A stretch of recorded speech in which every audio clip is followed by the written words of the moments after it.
Hollywood impacts and music impacts. You're either in tune or out of tune, and with the resonance of the policy that's being offered. For the key, when you look at what your emotional intelligence is resonating for the time, things, if they're in tune with you, they're in your experience. If they're completely out of tune with you, they don't come into your experience. So when we look at strategically, very logistically, logic, pure logic, scientifically speaking, your body as it's a complete sovereign unit into itself, and it exercises every day its right to its own self-determination to proceed, take heed, or to even to bleed or to bleed out when and where. Your body is its own unit in terms of understanding and of its own privacy and policy and procedure. Culture is the creation and the result of the application of the multiple intelligences. You are a human entity, removing labels and unifying communities based on human-centered, being at the center and you being the center of your own universe. Why do humans cry? I've asked this question my whole entire life because Christ Almighty, Christ Almighty, really, I have cried a lot of tears, and with a lot of people, and appropriately or ineffectively in a lot of different places, to either get the point across to environments about the appropriateness or inappropriateness of conduct, to teach positive or negative behavior and the impact of hate and what it does to your body climate and what it does to the resonance of your body. From a practiced resonance of energy and the impact of your body and what it can or can't tolerate in terms of conduct, and the body parts that respond to that psychiatry over your lifetime. And so recognizing what is abuse and what is love and what is just pure hate and disrespect. There comes a time in your life when there's loyalty and there is pain and progress. If your body is purely clean in its state, it responds knowing the difference between love and hate. Its aura, the aura organ, responds to this entity. And your aura is the halo that you see over top of your head. Well, not everybody's an angel. There are people who are the devil incarnate, and recognize the behavior, conduct, and the feeling of energy practice based on how you're feeling and the response to their behavior. Your tears, simply put, based on the positive joy standard of positive sunlight that's guiding you internally forward, time, thought, in motion eternally, which is the sun that's going to continue to rotate around the earth. It's the internal knowing, and it's what grounds you into the circadian rhythm and keeps you grounded to the earth to reach your own peace and centeredness. When something does not agree with you, it hurts because it's going against your inner belief. So you cry. Correlating that to the resonance of the music that you're listening to and the vocabulary that you are introducing into your mind based on the experience that you are exposed to in your environment, you are limited to your knowledge and understanding of what is happening from the real world to your current day, to your current place. This is what happens when we try to teach students who are not ready for language when their body is not ready to receive it. It's like providing a child who is age 7 years old, whose first language, their first native language is English, and asking them to read, and I pay respect to all language and literacy, but asking them to read fluently a page of Chinese or a page of Arabic or a page of French or a page of Ukrainian or Polish or these kinds of words, Urdu, Farsi, any kind of language, right down to Aramaic, and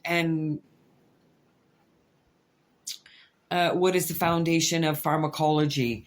I think at the time it was Latin. This is a language that unites all of people from different ways, that American Sign Language, and how we can teach policy that's applied to all people.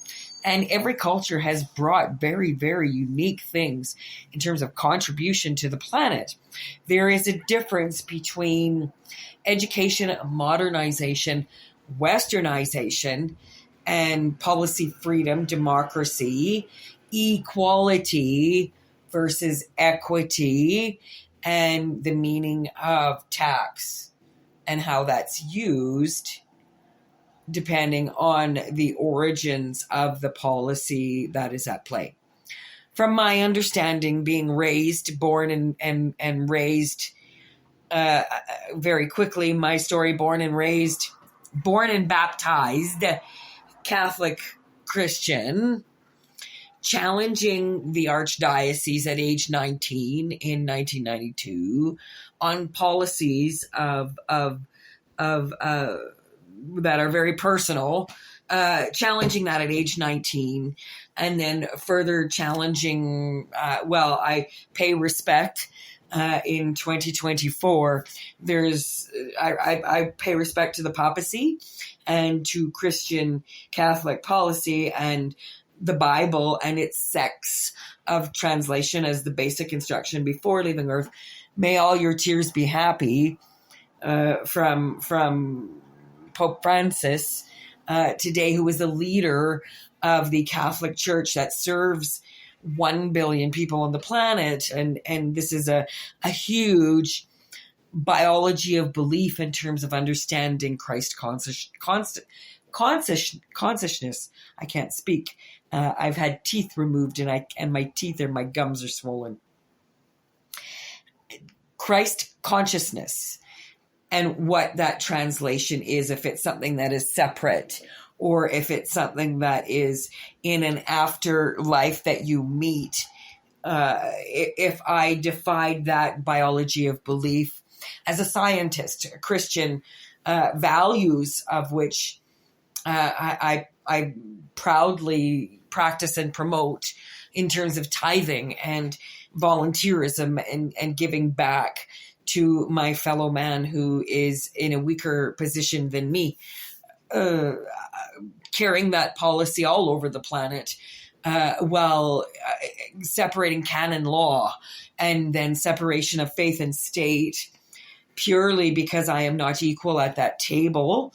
I acknowledge the Academy of Science, and taking this to a new era in after before Christ, may the power of Christ compel me forward, feeling in my heart-centered leadership to how can my skills best serve this community, to living a daily life. When I took on board the study of Islamic policy and the benefits of prayer 5 times per day, and while reading the Quran and reading the Bible, and then experiencing Krishna and Krishna's teachings in India, and then studying Ayurveda, and then studying Buddhism and that territory for healing, from Chinese health to balance and understanding the metaphysical, planetary, to Christian Judaism, well, not heavily introduced to Judaism, but to the origins of faith, going to the birthplace of faith from Christianity to the lineage of Abraham and Sarah Hagar and their lineage, and how that was negotiated, forming Islamic faith and its sects, and how the book was then further translated and passed on to the cousin from the Prophet Muhammad, peace be upon him, to Ali, and I will stop there. I'm going to go to the mind science and translating to peace education, understanding the body's erroneous zones and things that are either in tune or out of tune with you, bringing your body to its peace when you understand its natural pharmacology. And then there's chemical, and then there's natural things that either stimulate and provoke wellness, or your body, it does not agree in terms of its chemical additives, from yeast to wine to these kinds of things that either promote natural health or based on your metabolic health and what it is that you're doing at the time and how your intent with your outcome of the relationship with not only the food that's in front of you, but with the environment determines the outcome in your body. Love and its pure intent. Your erroneous zones, it's an indefiniteness of purpose. It's a pure instinct and understanding. It's your guidance. It's the time, thought in motion, eternally guiding your truth, veritas, Latin translation, vibration, energy, reading, intuition, truth, accurate sensor, of energy of mind, emotion. It's the purity of everything. It's the internal guidance of knowing truth of what exactly that is. What is truth? And truth based on your biology of belief or the book that you are raised on, it determines your understanding of environment. Recognize that every country has a group of people that represent it to take care of its borders. Every country, while there is some laws and some countries that are very stronger, have a strong presence on the earth, values and what they mean are differentiated when it comes to who delivers it from a hierarchical or a democratic standpoint, and the charters and constitutions in which you're raised, from Shia law to democratic North American structures of law, as I was raised under the Charter of Rights and Freedoms. Therefore, my inherent constitutions are very different. And your inherent constitutions and your biologies of, for example, equality and equity, what that looks like. I was raised to believe equality. However, when I come back into these soils, I recognize in our efforts to become equal with men, we've become men, women, and we've lost our femininity. So embracing that quality as I am a female, and I don't want to be so strong that I have to take on male characteristics. For example, putting so much stress on a cannabis plant, it changed the sex of it, and it made it grow pistules or balls when it was originally a female. So something to consider for climate change and how much stress that a person can manage in their environment from the impact, from conditional response, and how much they can comfortably tolerate with their body's conditional response. Key things to understand about your body at its basis of its biology when it's at an empty, feasting or fasting. Recognize the difference, and timed eating versus when I'm truly hungry. Fast, meaning don't give your body anything, and recognize hunger and what is liquid for thirst. Recognize what is hydration and what feeds the body in terms of pH. And the amount of activities for the caloric intake. Think of your furnace, your body as its furnace, and it's got edible medicals, and how much you burn off and what your body is comfortably able to tolerate within that environment. Hot and cold metabolic health really promote rejuvenation and cellular rejuvenation and healing.